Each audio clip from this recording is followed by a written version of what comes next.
So it's Thanksgiving. We're making clam chowder. Here's a list of ingredients you'll need.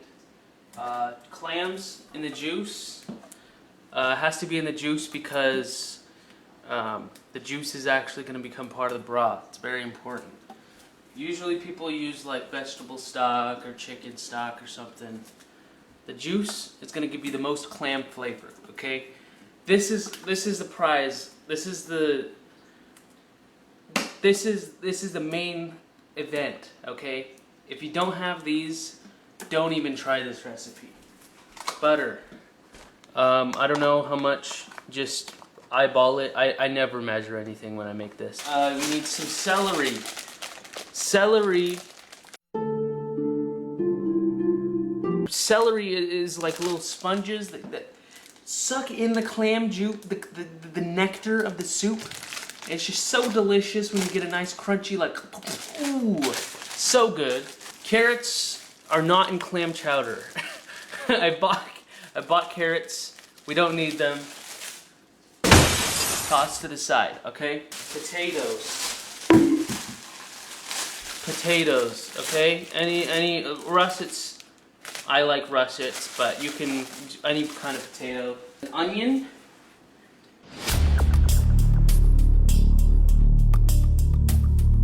Finally, last but not least, we got heavy whipping cream. Okay, this, like I said, I don't know. I don't measure anything. Hey, they're not calling me chef for no reason. Okay, I can come up with a measurement right off the spot. Just gloop, gloop, gloop, gloop, boom, done. All right, I'm gonna chop the onion and celery, and then we'll get the show on the road. So here I am cutting an onion, or I'm peeling it right now, and then I'm preparing to cut it. But once I start cutting it, please don't make fun of me. I'm not a Michelin chef, okay?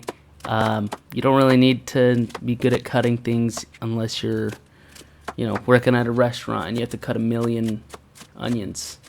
But yeah, just make sure to. Honestly, it doesn't matter how big the pieces are. Just make sure they're small enough to your liking. Some people are gonna be. Whoa! Did you just pull out a new cutting board from that drawer there? Yes, I did. Some people are gonna be mad at me for making clam chowder for Thanksgiving, but I really don't care. Thanksgiving is a made-up holiday anyway by Abraham Lincoln himself. Cut the celery down lengthwise if you want to do that. If you want smaller pieces, just try to make it so that the amount of onion and celery you have are about even. So now that we have our veggies chopped, it's time to add them to our big pot here, and get some butter in there, and get them all nice and cooked up. And hey, we'll get to this, huh? Look at this. Look at that.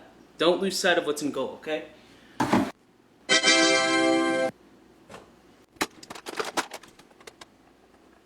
I actually missed a crucial step here. Make a roux out of butter with flour.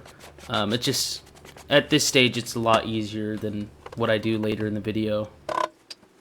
So basically what we're looking for right now is the onion to start sweating a little bit. You might want to add more butter. But yeah, we're just trying to cook down the onion, make it give up all its water contents, and try and make it cook these down a little bit so we can add our celery. The good thing about onion in this recipe is, like, literally you don't have to worry about overcooking it, because it's onions. So this is the easiest step.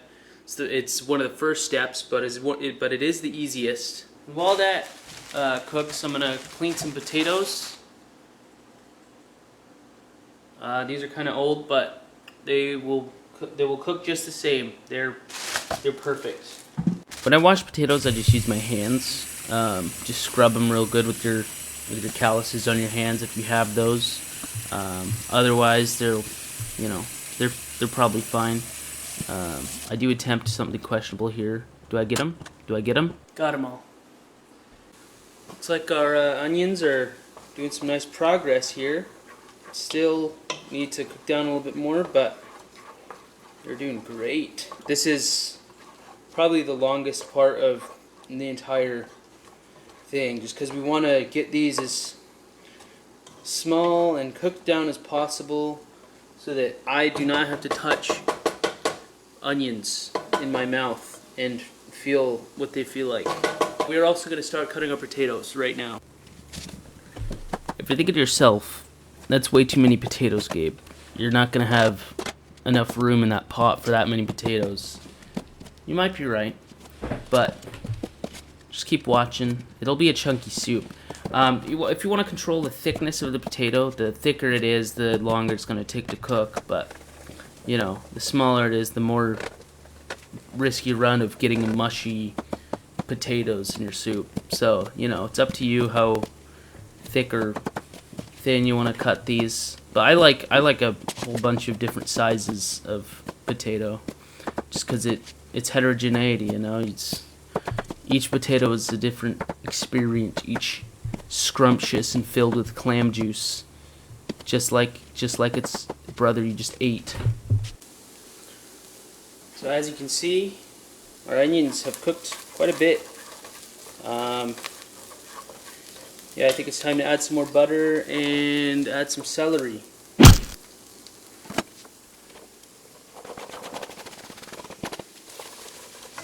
Uh-oh. I hope the pot's big enough. I've not made this recipe in this pot. Get everyone incorporated, get everyone nice to meet you. Hello, my name's Celery. Oh, what's up? My name's Onion. You know, that sort of thing. Wait for the same stuff. We let the water escape from the celery a little bit, and then we're gonna add our clam juice. I forgot to make a roux, but I'm gonna just kind of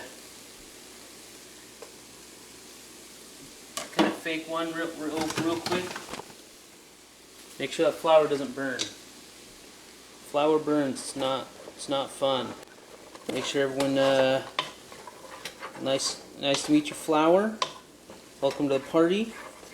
This really thickens the soup up a little bit and it makes more of a chowder. If you forget this, it's fine. You know, it's just you're gonna have a bit of a thinner texture in your soup. That's fine, you know. Thin soup ain't bad. But I like thick soup. We're making some creamy stuff. I'm just gonna let that sit for a little bit longer, and then I'm going to add, the clam juice. Like I said, that is the next step now. Probably what it should look like. It's a little bit washed out in my light, so here's that. The celery should be okay. Yeah. If the celery's crunchy, just wait a little bit longer, and we're just waiting for that celery to soften up a little bit. But just a little bit, because obviously we don't want super smooth celery texture. I think I am going to add the clam juice now, though. Give me the lid. Give me the lid. Alright, perfect. So let that cook. And then once this gets to a certain point, we will add the potatoes, and then the heavy cream, and then the clams. Actually, I think it's the clams at first, before the whipping cream. But either way, we'll wait for this to start boiling. You put your lid on it. Let's stir it actually first, because just get everything, you know, swim it around. Like I said, get everyone to know each other. Oh yeah. Oh yeah. Forgot to season it. Just season with salt. Stir often. That's what it looks like after about 15 or 20 minutes. We're gonna go ahead and add the potatoes. It's not boiling yet, but it's bubbling a little bit, and we want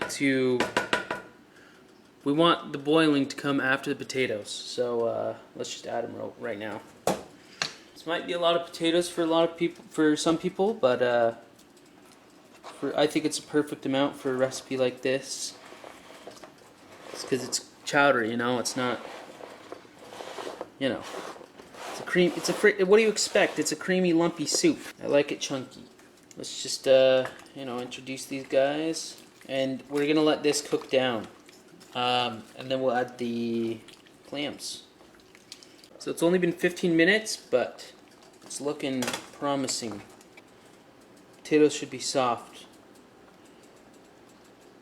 Gonna need a little bit longer. Potatoes need to be soft to the touch. You need to be able to squish them. Just a little bit. Our potatoes are at the stage at which they can be smashed kind of against the wall of the pot here. So that's kind of what we're looking for. Smashable potatoes. So now we are going to add our clams and incorporate these guys. Say hey, welcome to the party, huh? Now once this is fully incorporated, we will add our cream. I'm gonna taste it.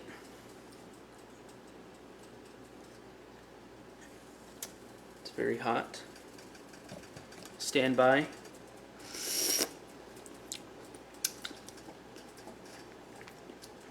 Need some more salt. Some salt and pepper. Other than that, it's good. Let's actually add this first. You know, just a few good glugs. Just, you know, make it creamy. I don't know. That's probably good. More salt.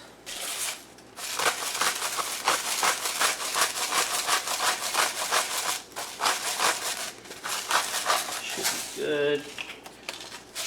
Pepper as well. That's good. I'm going to be eating this for the next 3 weeks just because of how much food this is. That is looking beautiful. That is what you want. Okay.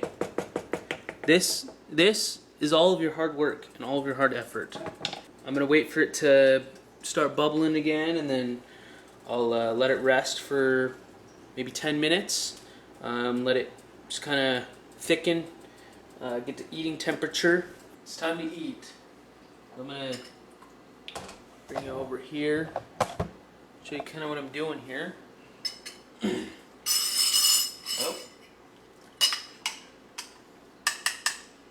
This is primarily potatoes, but good thing for me and you, we both love potatoes.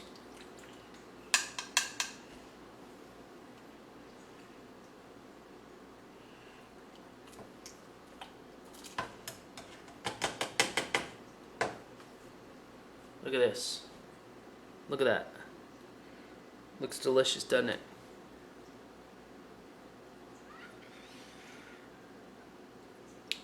It's actually really hot. Oh yeah. Thank you for watching me make clam chowder. Oh, it's hot. I hope you enjoy. I hope you actually make the recipe.